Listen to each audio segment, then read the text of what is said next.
மக்கள் அனைவருக்கும் வணக்கம். தமிழகத்துல தேர்தல் வர்றதுக்கு இன்னும் 2 மாசம் தான் இருக்கு. அதுக்குள்ள எவ்வளவு கொள்ளடிக்க முடியுமோ திமுக காரங்க கொள்ளடிக்கிறாங்க, எவ்வளவு அராஜகம் செய்ய முடியுமோ அந்த அளவுக்கு அராஜகம் பண்றாங்க.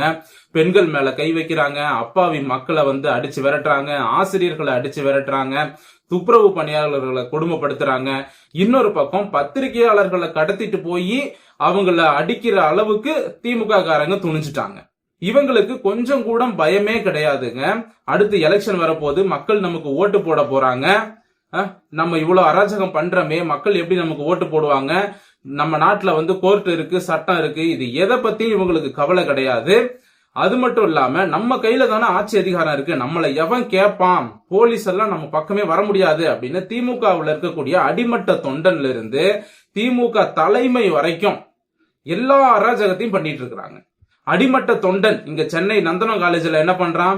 ஒரு ஏழை மாணவி காலேஜ்ல கேன்டீன்ல வேலை செய்ய வந்திருக்கு. அரியலூர் மாவட்டத்தில இருந்து ஒரு சின்ன பொண்ணு, 22 வயசு தான் இருக்கும். கல்யாணம் ஆகி கணவனை இழந்த பெண் அப்படின்னு சொல்றாங்க. அந்த மாணவியை ஒரு திமுக பிரமுகர், அந்த கேன்டீன் வச்சிருக்கவன், அந்த மாணவியை பாலியல் வன்கொடுமை பண்ணி அது இப்ப பெரிய பிரச்சனையாகி அவனை அரெஸ்ட் பண்ணிருக்கிறாங்க காவல்துறை. அவன் மட்டும் இல்ல, அவனோடு சேர்ந்து இன்னும் 4-5 பேர் அந்த மாணவியை 20 நாட்களா கொடுமைப்படுத்தி இருக்கிறானுங்க. சரி, அடிமட்ட தொண்டர்கள் இப்படி பண்றானுங்க அப்படின்னா, இன்னொரு பக்கம் பாத்தீங்கன்னா திமுக எம்எல்ஏ பழனியாண்டி பத்திரிகையாளர்களை கடத்திட்டு போய் அடிக்கிற அளவுக்கு அவருக்கு அவர் வேலையை காட்டுறாரு. அதாவது தொண்டர்கள் இவங்க ரேஞ்சுக்கு இவங்க வேலையை செய்யறாங்க, அவர் எம்எல்ஏ அவர் ரேஞ்சுக்கு அவர் வேலையை செய்யறாரு. அதாவது என்ன சம்பவம் நடந்திருக்கு அப்படின்னு பாத்தீங்கன்னா, கரூர்ல முறைகேடாக கனிம வளங்கள் வெட்டி எடுக்கப்படுகிறது என்ற தகவல் கிடைச்சிருக்கு நியூஸ் தமிழ் செய்தியாளர்களுக்கு. அவங்க அந்த நியூஸ் தமிழ் சேனலை சேர்ந்த செய்தியாளர்கள், கேமராமேன் உட்பட ஒரு 5 பேர் அந்த பகுதிக்கு போயிட்டு விசாரிப்பதற்காக போயிருக்காங்க. இந்த தகவல் திமுக எம்எல்ஏ பழனியாண்டிக்கு தெரிஞ்சிருக்கு. அவர் உடனடியாக 50க்கும் மேற்பட்ட அடியாட்களை வர வச்சு அந்த பத்திரிகையாளர்களை கடத்திட்டு போய் அடிக்கிறாங்க. அந்த ஆடியோ ரிலீஸ் ஆகுது. அந்த பத்திரிகையாளர்கள் ஐயோ அம்மான்னு கதறாங்க. அதுல ஒரு பத்திரிகையாளர் தப்பிச்சு வந்துட்டாரு. தப்பிச்சு இந்த இவருடைய நியூஸ் தமிழ் சேனலுக்கு போன் பண்ணி சொல்றாரு.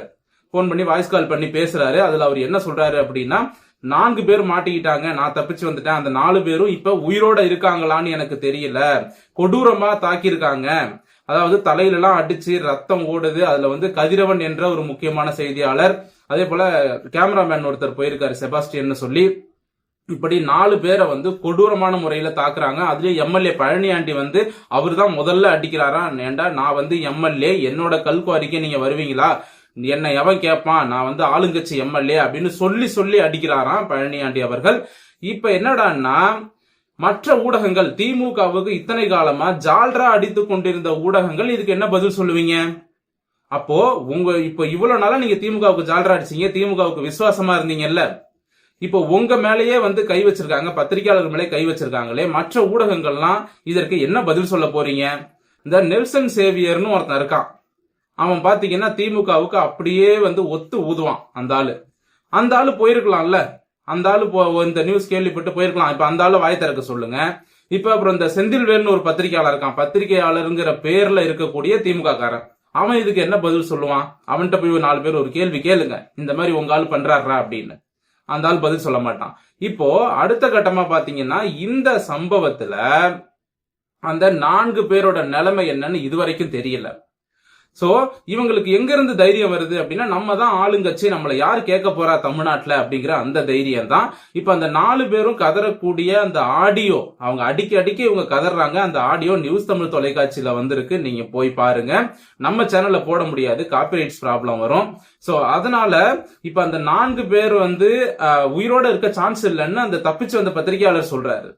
ஏன் அவர் அப்படி சொல்றாருன்னா, அவங்க அந்த அளவுக்கு அடிச்சிருக்காங்க, இவர் கண்ணால பாத்துருக்காரு. சோ 4 பேருக்குமே தலையில அடிச்சு ரத்தம் ஓடி இருக்கு, கொடூரமான முறையில தாக்கி இருக்கிறாங்க. சரி, இவ்வளவு கொடுமை பண்ணிட்டு இருக்காங்களே, நம்ம ஸ்டாலின் ஐயா என்ன பண்றாரு அப்படின்னு பார்த்தா, இந்த ஒரு பக்கம் நாடே பத்திக்கிட்டு எரியுது அராஜகத்தால. இன்னொரு பக்கம் பாத்தீங்கன்னா, நம்ம ஸ்டாலின் ஐயா சுசுகி ஹயாபுசா பைக், அதுதான் ரொம்ப காஸ்ட்லி பைக் இல்லையா, ரேஸ் பைக், அந்த ஹயாபுசா பைக்ல உட்காந்து போஸ்ட் கொடுத்துட்டு இருக்காரு. ஷூட்டிங் எடுத்துட்டு இருக்காங்க நம்ம ஸ்டாலின் ஐயாவை உட்கார வச்சு. ஸ்டாலின் ஐயாவுக்கு இப்படி எல்லாம் சம்பவங்கள் நடக்குது அப்படிங்கறதே தெரியாது, இதுதான் உண்மை. ஸ்டாலினுக்கு எதுவுமே தெரியாது அப்படின்னு நாம தொடர்ச்சியா சொல்லிட்டு இருக்கோம். நாட்டுல என்னென்ன நடக்குது, என்ன சம்பவங்கள், எங்க கொலை நடக்குது, எங்க என்ன தப்பு நடக்குது, எதுவுமே ஸ்டாலினுக்கு தெரியாது. அங்க ஸ்டாலினை இயக்கக்கூடிய ஒரு இயக்குனர்கள் ஸ்டாலினை சுத்தி இருப்பாங்க. அந்த இயக்குனர்கள் என்ன பண்ணுவாங்க, ஐயா இன்னைக்கு நீங்க பைக்ல உட்காந்து போஸ் கொடுக்குறீங்க, நாளைக்கு நம்ம பஸ்ல உட்காந்து போஸ் கொடுக்குறோம், நாங்க எழுதி கொடுக்கறத அப்படியே படிக்கிறீங்க, நாங்க நடந்து வர சொன்னா நடந்து வரீங்க, நீங்க நடந்து வரும்போது 4 பெண்கள் ஓடி வருவாங்க, உங்ககிட்ட இந்த டைலாக் எல்லாம் பேசுவாங்க, அதுக்கு நீங்க இந்த ரிப்ளை பண்ணணும் அப்படின்னு முன்கூட்டியே எழுதி கொடுத்து அவர்கிட்ட சொல்லி கொடுத்துருவாங்க. கிட்டத்தட்ட ஒரு சினிமா நடிகரை ஒரு இயக்குனர் குழு எப்படி இயக்கும், அது எப்படி சொல்லுவோம், ஆக்ஷன் சொல்லுவாங்க, அப்புறம் கட்டு சொல்லுவாங்க, எப்படி நடக்கணும், எப்படி பேசணும், எங்க உட்காரணும், எங்க எந்திரிக்கணும், என்ன செய்யணும், எல்லாத்தையுமே அந்த இயக்குனர் குழு அந்த நடிகருக்கு சொல்லி கொடுக்கும். அந்த இயக்குனர் குழு சொல்ல சொல்ல இந்த நடிகர் நடித்து காட்டுவார். அந்த வேலையை தான் தமிழக முதலமைச்சர் ஸ்டாலின் கடந்த 5 வருடங்களாக செய்து கொண்டிருக்கிறார். நாட்டுல எங்க என்ன தப்பு நடக்குது அப்படிங்கிறது ஸ்டாலினுக்கு சுத்தமா தெரியாது. இப்ப இந்த நந்தனம்ல நடந்த பாலியல் வன்கொடுமை பத்தி ஸ்டாலினுக்கு தெரியாது, ஏன் அமைச்சருக்கே தெரியாது. அது மட்டும் இல்லாம இந்த பாலிடெக்னிக் காலேஜ்ல பீகார் குடும்பத்தை கொண்டானுங்க பாத்தீங்களா, அந்த செய்திய அமைச்சர் மா சுப்பிரமணியம் போய் கேக்குறாங்க.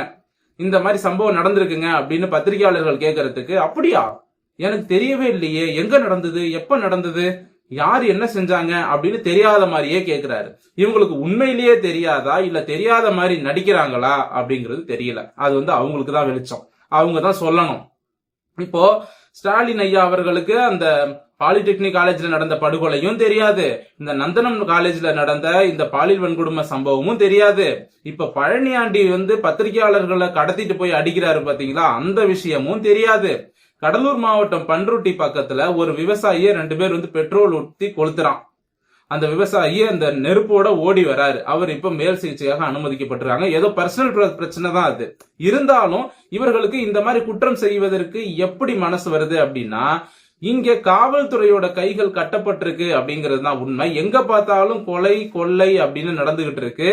சோ யார் வேணாலும் என்ன வேணாலும் பண்ணலாம் அப்படின்னு தப்பு செய்யறவங்களுக்கு திமுக ஆட்சி இடம் கொடுக்குது. சோ இந்த மாதிரி ஒரு அவல நிலை. ஒரு பக்கம் பாத்தீங்கன்னா பள்ளிக்கூடங்கள்ல சுவர் இடிந்து விழுந்து இப்ப குழந்தைங்க சாவுறாங்க. எந்த விஷயமுமே ஸ்டாலினுக்கு தெரியாதுங்க. இதுதாங்க தமிழ்நாட்டோட சாபக்கேடு. இந்த 5 வருஷமா இதுதான் நமக்கு சாபக்கேடு. இந்த அதிகாரிகள்லாம் ஏன் இந்த ஆட்சி போகக்கூடாது, இந்த ஆட்சியை காப்பாத்த நினைக்கிறாங்க அப்படின்னா, ஸ்டாலினுக்கு எதுவுமே தெரியாது. ஸ்டாலின் ஒரு பொம்மை மாதிரி அவரை இயக்கலாம். நம்ம என்ன சொல்றோமோ அதை அப்படியே கேட்டுப்பாரு. அதிகாரிங்க என்ன சொல்றாங்களோ அதை அப்படியே கிளிப்புள்ள மாதிரி கேட்டுக்குவாரு. சோ ஸ்டாலினை இந்த அதிகாரிகளும் ஒரு குறிப்பிட்ட குழுக்களும் இயக்குகின்றன. ஸ்டாலினுக்கு ஒண்ணுமே தெரியாது அப்படிங்கிறது தான் உண்மை. சோ ஒன்னும் தெரியாத ஒரு நபரை முதல்வராக்கி தமிழ்நாட்டு மக்கள் பெரிய தவறை செஞ்சுட்டாங்க.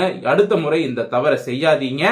சோ வரக்கூடிய எலெக்ஷன்ல இந்த கொடுமையெல்லாம் பார்த்துட்டு கொஞ்சம் ஓட்டு போடுங்க. அந்த பத்திரிகையாளர்கள் உயிரோட இருக்கணும், அவங்களுக்கு எதுவும் ஆகக்கூடாது, அவங்க பொழைச்சிக்கணும் அப்படின்னு நான் வேண்டேன். ஆனா அவங்க பொழைக்கிறதுக்கான வாய்ப்பு இல்ல அப்படின்னு அங்க கூட இருந்த சக பத்திரிகையாளரே சொல்றாரு, அவங்க உயிரோட இருக்க வாய்ப்பு இல்ல அப்படின்னு.